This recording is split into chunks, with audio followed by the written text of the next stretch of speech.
انتظار کی گھڑیاں ختم ہوتی ہیں، قید اہل سنت اسٹیج کی زینت بن چکے۔ میں اپنے معزز مہمانوں کا خصوصاً قائد کراچی حضرت مولانا رب نواز حنفی صاحب کا اور قائد اہل سنت حضرت مولانا محمد احمد لدھیانوی صاحب کا تہ دل سے شکریہ ادا کرتا ہوں کہ انہوں نے اپنی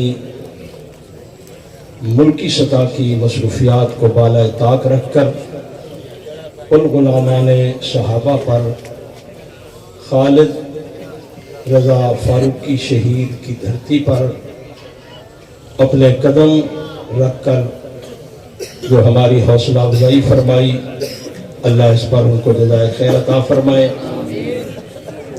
میں چودھری نواز شریف سمیت تمام یہاں کے ذمہ داران کو شاباش دیتا ہوں کہ جو ایک چھوٹے سے جلسے کو ایک بڑی کانفرنس میں کنورٹ کر چکے ہیں۔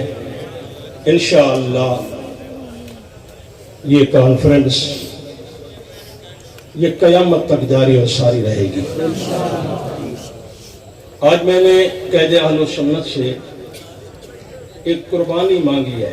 ماشاءاللہ میں نے کہا ویسے تو آپ بہت قربانیاں دیتے ہیں، لیکن ایک قربانی آپ کو کبیر والا کے لیے دینی ہوگی۔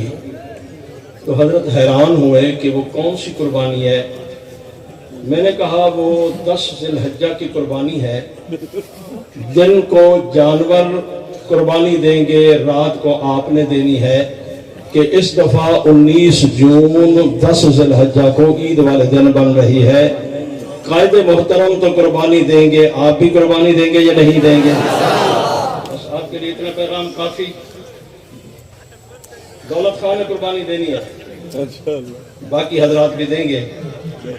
میں سیاسی اور سماجی شخصیات قاری ظہور احمد سالم صاحب اور ملک اشرف تہین صاحب کا جو اس حلقہ میں اہل سنت اور غریبوں کا ہر وقت خیال رکھتے ہیں اور ہر فنکشن اور ہر جلسے کی زینت بنتے ہیں، سرپرستی کرتے ہیں، میں ان کو ان کے اس عمل پر خراج تحسین پیش کرتا ہوں۔ اور آخری گزارش، ہم سب کا عقیدہ ہے کہ انبیاء کے بعد صحابہ پوری دھرتی پر سب سے اعلیٰ ترین شخصیات ہیں۔ یہ آپ کا عقیدہ ہے یا نہیں ہے؟ جن کا ہے وہ ذرا ہاتھ فضا میں بلند کریں۔ کس وجہ سے ہے؟ وہ فجر کی 8 رکعت نماز پڑھتے تھے، اس وجہ سے بولیے فجر کی وجہ سے کتنی رکعتیں ہیں؟ کتنی ہیں؟ صحابہ کتنی پڑھتے تھے؟ کیسے پڑھتے تھے؟ 2 سنتیں 2 ظہر کی، بلند آواز سے بولیے 12۔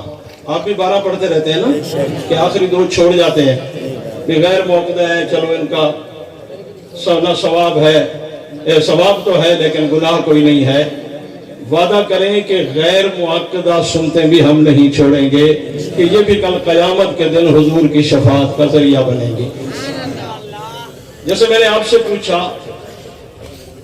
ایک ممبر ضلع کونسل سے جج نے پوچھا کہ عشاء کی رکعتیں کتنی ہیں؟ اس نے کہا 22۔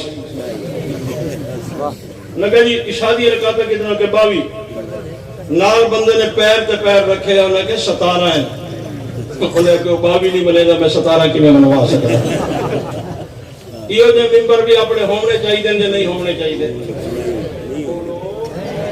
ہونے چاہیے نا کہ جڑے 17 رکعتاں نو 22 بناویں، جڑے رکعتاں زیادہ دے سن گراں دی زیادہ دے سن۔ چلو ماشاءاللہ۔ میں عرض کر رہا تھا کہ صحابہ انبیاء کے بعد ہم سب سے افضل کیوں ہیں؟ نماز کی وجہ سے نہیں، رکعتیں جتنی ہم پڑھتے ہیں صحابہ بھی اتنی ہی پڑھتے تھے۔ بیت اللہ کا طواف اگر ہم 7 چکر لگاتے ہیں تو وہ بھی 7 ہی لگاتے تھے. منا، مزدلفہ، عرفات کے خیمے بھی ان کے وہیں لگتے تھے جہاں ہم لگاتے ہیں. صحابہ اعلیٰ ترین شخصیات ہیں انبیاء کے بعد، تو ان کی وجہ یہ ہے، اس کی وجہ یہ ہے کہ وہ جہاں نماز 2 رکعت فجر کی فرض پڑھتے تھے، وہ نماز پڑھ کر جب فارغ ہوتے تھے تو دیدار مصطفیٰ بھی کرتے تھے. تو حضور کے دیدار کی وجہ سے صحابہ انبیاء کے بعد پوری روح زمین پر کائنات کے انسانوں سے افضل ہیں. حنفی صاحب نے بہت کچھ کہہ دیا. ان اعلیٰ ترین شخصیات کے تحفظ کے لیے جو 1985 سے بات چلی تھی، 2023 میں اللہ نے اسے الحمدللہ ایک پہلی سیڑھی کے طور پہ سمجھیں یا پہلی کامیابی کے طور پہ سمجھیں کہ سینٹ اور قومی اسمبلی سے ناموس صحابہ بل پاس کروا دیا ہے. میں آج خانیوال میں ہمارے ایک ساتھی زاہد کریم صاحب کا انتقال ہوا. میں اور عثمانی صاحب تعزیت کے لیے گئے تو بڑی کمال کی بات ان کے بھائی نے بتائی. کہتے ہیں 2 دن پہلے اس نے خواب دیکھا اور بھائیوں کو بتایا.